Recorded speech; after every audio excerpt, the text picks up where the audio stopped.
Okay, so this is the new grill insert here. It comes nicely shipped in a box with plenty of padding, and it's wrapped with a bubble wrap as well. So let me go ahead and open that up real quick and let's take a closer look.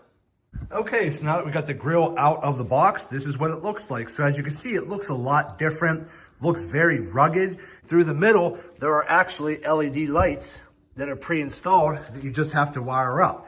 And if we flip it over, this is basically what the back looks like. So as you can see, your LED light bar has this metal aluminum horizontal line system on the back for dissipating heat.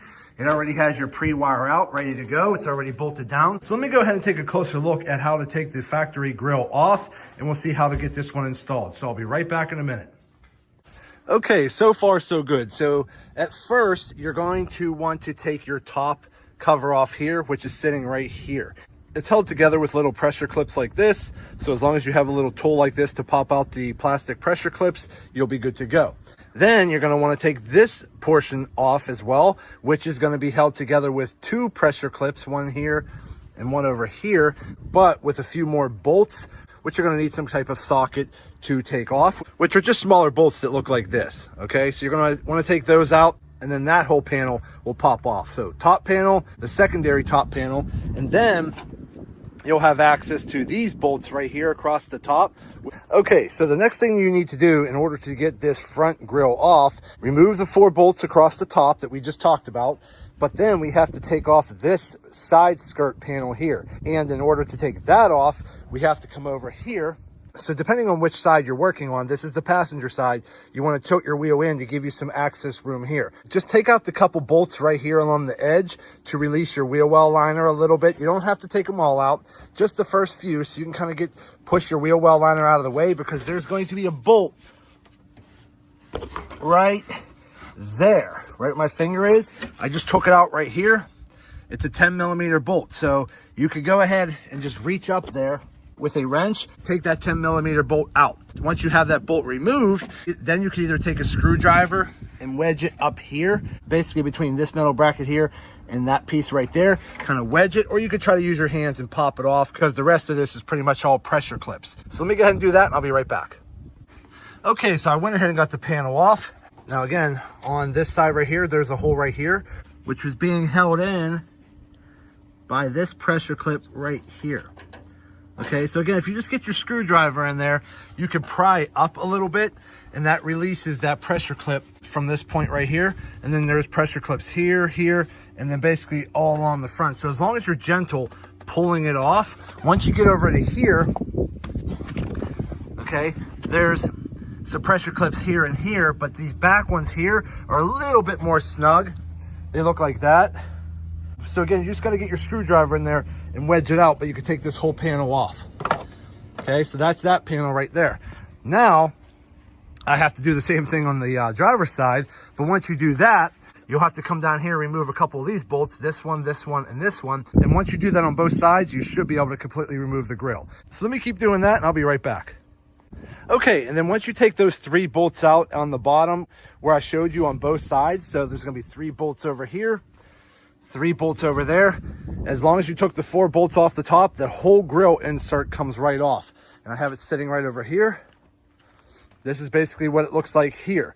Now, to remove the main center insert, which is really what we're going to be replacing, you have to flip it over. And you have to start removing these bolts. There's going to be bolts like this all the way around the perimeter. And then there's little pressure clips here. You're going to have to kind of wedge. Once you get all those bolts removed, push on those pressure clips, that whole center insert should pop right out. And then the new insert should pop right in.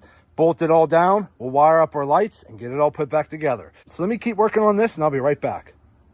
Okay, so I went ahead and just took a screwdriver, and from the back side of the main bracket, I was just pushing on those little pressure clips just a little bit to get them to pop out of the bracket. So once you remove those bolts, just go back through with a screwdriver and gently just put some pressure on those pressure clips, and they'll pop right out, and then your whole insert will pop right out of the main assembly.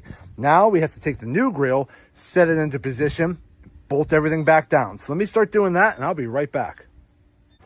Okay, so I went ahead and put the new grill in from the front side. All the pressure clips lined up and popped into place.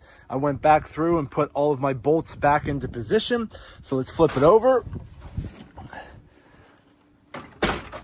And this is what it looks like now. Everything lines up, it all fits, and we're good to go. Now again, I will be probably taking this back off at a later date and painting this gloss black.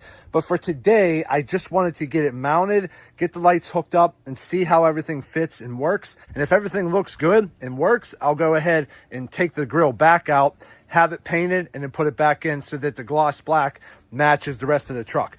But who knows, I might actually just like how this matte black looks against the gloss black. A little two-tone transition sometimes looks good. So let me go ahead and continue getting this put back on the truck, and I'll be back in a minute.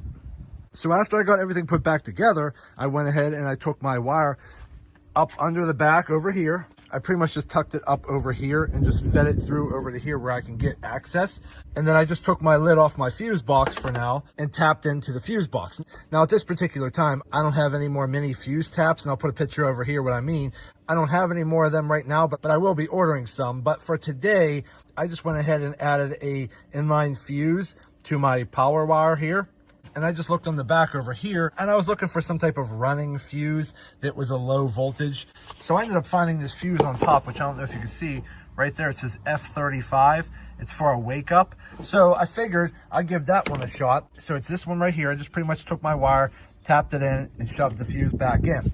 Now that wake up fuse is tied to actually running and turning on the vehicle. So when the vehicle is turned off, it doesn't have power. As soon as you turn the vehicle on, it does have power. Because right now I didn't feel like ripping through and tapping into my headlights, so I just tapped it into here for now, which is perfectly fine. But I just want you to know that I will be redoing this wiring once I order some new fuse taps.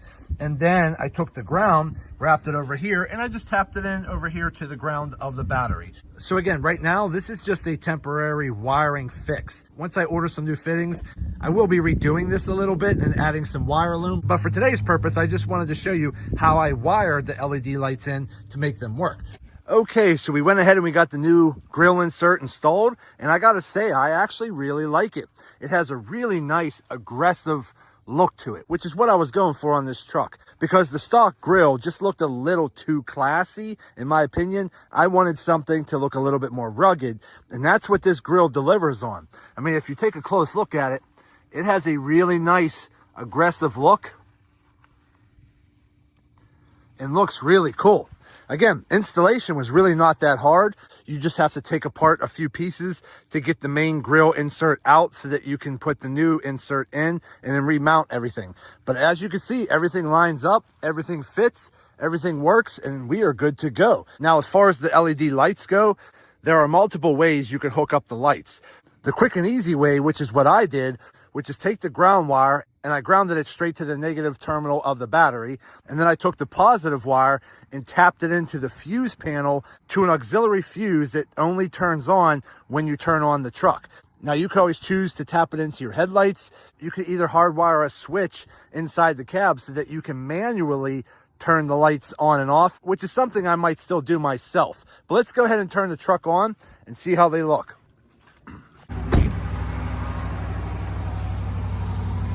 There they go.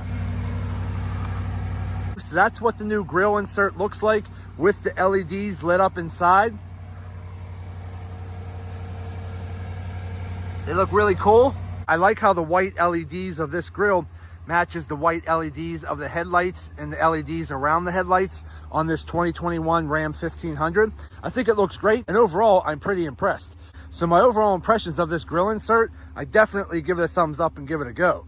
So if you happen to be looking for a new aggressive grill insert for your newer Ram 1500, I definitely recommend checking this one out.